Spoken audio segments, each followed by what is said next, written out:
nakas, you know. Hello mga kabasic, welcome again sa ating YouTube channel, Motorcycle Basic Mechanic, wherein we can learn repairs and tutorials and vlogs. Please subscribe and click the bell for the updates of our latest videos. Thank you so much and God bless everyone. Hello mga kabasic, ito motor na fuse, grounded na yung kanyang battery at saka yung positive at saka sa harness grounded. Check natin kasi tingnan nyo to, nakas, you know, spark, grounded na yan pag ganyan mga kabisik. So ito mga kabisik, pag mag-check kayo kung bakit lagi napipuse yung motor, no? Ito yung isang paraan, no? Ay gamit yung ating test valve natin. Alright, i-connect natin yung ating test clip dito sa ating positive, no? Dapat ito, pag tinest natin to, itong positive, syempre hindi siya ilaw kasi hindi siya naka-ground. Dapat, no? Pero pag check natin, yun, no? May ilaw. Okay? May ilaw siya, di ba?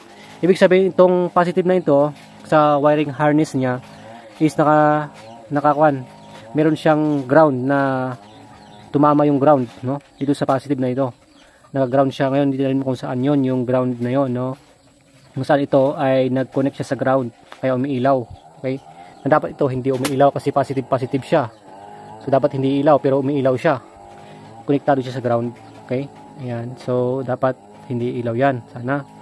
Kaya lang, yun, pag on natin ng ating ignition switch, yan, is, okay,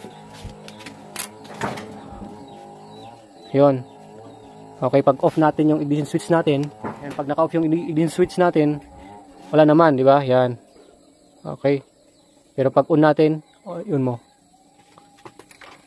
yun, meron na. So, ibig sabihin, so mga kabasic, ang nangyayari dito, is yung itong positive natin na pumunta sa ating ignition switch, yan. Okay, di ba? Pag on natin mga kabasic, yan is itong positive na pumunta dito, kukonek siya sa ating accessories wire.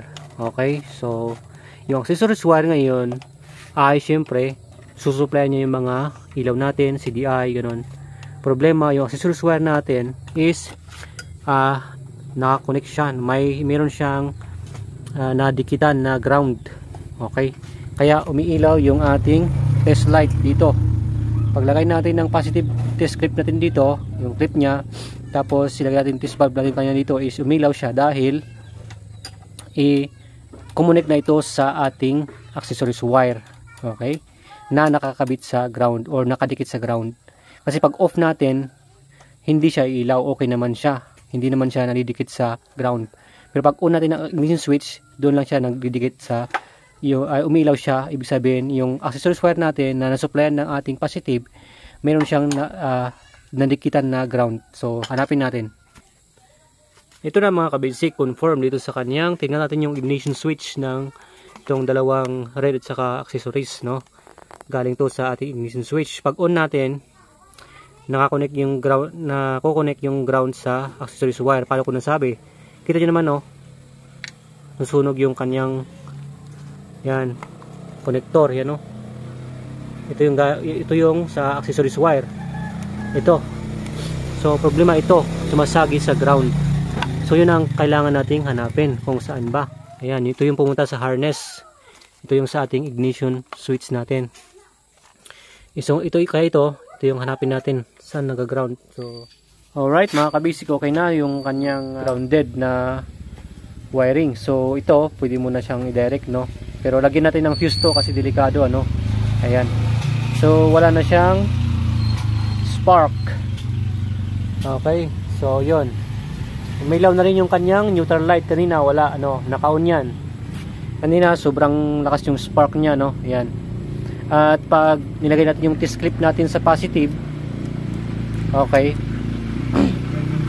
iilaw siya kanina, pero ngayon yun, so hindi na siya umiilaw.